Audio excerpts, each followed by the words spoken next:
If the theory part of this is confusing to you or not interesting, you don't actually need it. You can just skip this section and go to the part where I start showing you the ideas.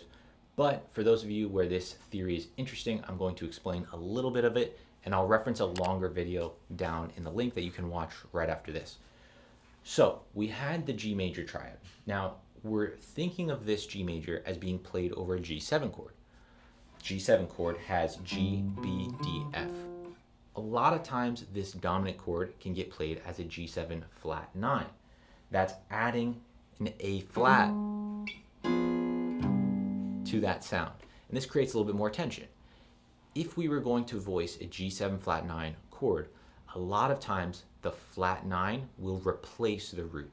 We don't necessarily need the root if we have the flat 9. And when we do that, we create a diminished chord. So if we look at the notes here, and it's important we look at the notes, we have A flat, B, D, and F. You can hear the diminished sound. You might recognize the chord shape. So with that combination of notes, because each interval between, say, A flat and B and D, and D and F and A flat, they're all minor thirds, they're symmetrical, we can actually move that voicing in minor thirds, and it doesn't change the chord.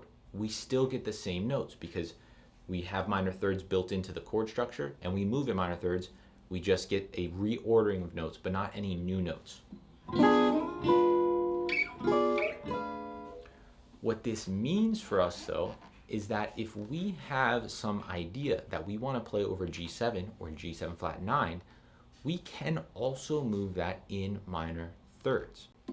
So the reason I'm bringing up these triads is it gives us so many other ways of thinking about playing over G7 that are a little bit more creative. You can decide, do I want to pick from the G triad notes, the B flat triad notes, the D flat triad notes, or this next one, the E major triad notes. Now this is the most dissonant of the options, and as we move through these triads, they gain increased tension. So G is the most standard, B flat, then D flat, and then E has probably the most amount of tension. It takes a little bit more practice and just getting your ear used to that sound.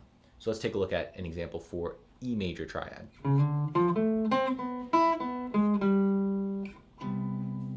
When you're using the E major triad, it can be a little bit tricky because we already have the E and B note from the E major triad in our C major 7. So they already are there in resolving to C major.